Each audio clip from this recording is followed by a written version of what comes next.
এক মহিলা তার সন্তানকে আশা করে মাদ্রাসায় ভর্তি করায়, হাফেজ হবে, আলেম হবে, আমি মার জন্য সে দোয়া করবে কবরের পাশে দাঁড়ায়, এটা তার আশা। প্রথম প্রথম নিত আর আনতো, পরে ছেলেটা রাস্তা চিনে ফেলছে, তাই প্রত্যেক দিন ওরে পাঠায়, আবার ছেলে একা আসে একা যায়। মার একটা স্বভাব, বাবা রাস্তায় চলার সময় জিকিরে চলবা, নিচের দিকে চায় চলবা, অন্য দিকে চায় না, ডান দিকে চলবা, বামে চলবা। উস্তাদ একদিন তারে পাঠাইলো নদীর ঘাটে, তুমি এখান থেকে একটু পানি নিয়ে আসো। ছেলেটা পানি আনতে গেছে, পানি আনতে যাইয়া নদীর মধ্যে পড়ে গেছে, সাঁতার জানে, ডুবে গেছে। এখন কিছু লোক তাড়াতাড়ি মাদ্রাসায় গেছে, যায় বলে হুজুর আপনার ছাত্র যে পাঠাইছিলেন এত পানিতে পড়ে গেছে, এত আর উঠে না। হুজুর দৌড়ে আসছে, আইসা তারা অনেক খোঁজাখুঁজি করছে কিন্তু পায়। জুনায়েদ বাগদাদি রহমতুল্লাহ আলাইহির জামানায় ওই মহিলাটা জুনায়েদ বাগদাদির মুরিদ ছিল, জুনায়েদ বাগদাদির কাছে দৌড়ায় গেছে, হযরত অবস্থাতে এমন, ছেলেটারে মাদ্রাসায় দিছে মা আশা করে, আজকে আমরা তার একটু পানি আনার জন্য পাঠাইছিলাম, ছেলেটা ওইখানে পইরা ডুবে গেছে, প্রায় সময়ই যায়, এমন তো হয় নাই, কি জবাব দিব? জুনায়েদ বাগদাদি রহমতুল্লাহ আলাইহি বলেন চলো তার মার কাছে আমি যাই। জুনায়েদ বাগদাদি রহমতুল্লাহ আলাইহি উস্তাদকে নিয়ে তার মার কাছে আসছে। জুনায়েদ বাগদাদির দেখে মা তো আশ্চর্য, আমার পিসাব আমার ঘরে কেন? পর্দার আড়াল থেকে জিজ্ঞেস করে, হযরত আপনি আসছেন, আমি বড় খুশি, তবে কেন আসছেন? জুনায়েদ বাগদাদি রহমতুল্লাহ আলাইহি ওয়াজ করে বলে, দেখো দুনিয়ার থেকে একদিন সবাই চলে যেতে হবে, তুমিও চলে যেতে হবে, আমিও চলে যেতে হবে, থাকার সুযোগ নেই, যেতে হবে, থাকতে পারবা না, তোমার সন্তানটাও আল্লাহ নিয়ে গেছে। মা একটু চুপ থেকে বলে, আলহামদুলিল্লাহ, যদি আল্লাহ নিয়ে যায় কিচ্ছু করার নাই।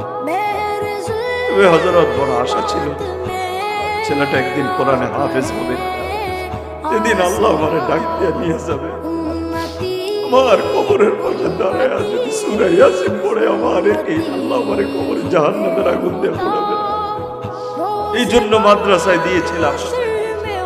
জুনায়েদ বাগদাদি রহমতুল্লাহ আলাইহি বলেন, তুমি চিন্তা করো না, এই সন্তানের কুরবানি আল্লাহ তাআলা তোমাকে মাফ করে দেবে। মা বলে, হযরত বেয়াদবি নেবেন না, দুনিয়ার কোথাও যদি কোনো সন্তানের কিছু হয়, কারো দিলে সেটা বাড়ি খাক আর না খাক, আমার ভিতরে বাড়ি খাক, মার দিলে বাড়ি খাক। আমার ছেলেটা কোন জায়গায় পড়ছে, আমারে নিয়ে যান। আমার দিল বলে আমার ছেলে এখনো মরে নাই, এখনো মরে নাই। আমার কানে আওয়াজ বাজতেছে, আমার ছেলে আমাকে ডাকতেছে, মা বাবু। এটার নাম মা। জুনায়েদ বাগদাদি রহমতুল্লাহ আলাইহি বলেন, প্রায় 3 ঘন্টা হয়ে গেছে, কেমনে তোমার ছেলে বেঁচে থাকে? মা বলে, হযরত আমার দিল বলে আমার ছেলে আমারে ডাকতেছে, আমার কানে আওয়াজ আসতেছে, আমার নিয়ে চলে চলো। মারে নিয়ে গেছে ওই নদীর পাড়ে, লোকদেরকে জিজ্ঞেস করে, এই তোমরা দেখাই দাও কোন জায়গাটা দিয়া পড়ছে সেটা। বলে, এই জায়গা দিয়ে পড়ছে, আমরা দেখছি। মা ওই জায়গায় দাঁড়াইছে, মাতৃত্বের মায়া নিয়ে মা ওই জায়গায় দাঁড়ায় ডাক দিছে, আব্দুল্লাহ তোর মা তোরে ডাকতেছে, আব্দুল্লাহ তুই কই?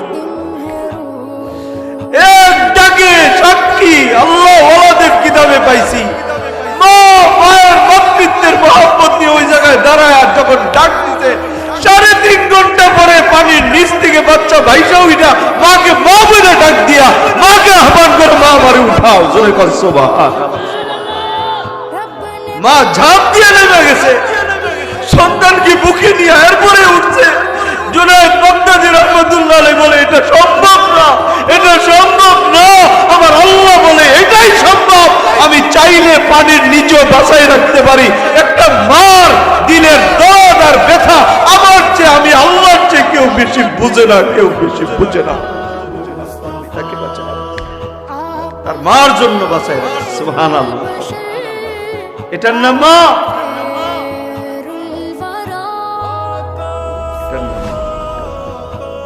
এই মায়ের সাথে বেয়াদবি করেন আপনারা, এই মার মনে কষ্ট দেন, এই মারে ধমক দিয়ে কথা কন।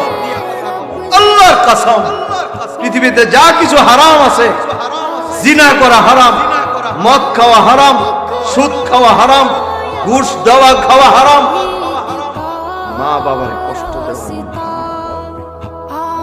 এটার মতোই হারাম। তুমি হারাম কাজ করবা, মার বাবার মনে কষ্ট দিয়ে সেজদা দিবা, আল্লাহ তোর এই সেজদা আল্লাহর দরবারে পুষবে না, কবুল হবে না, হবে না।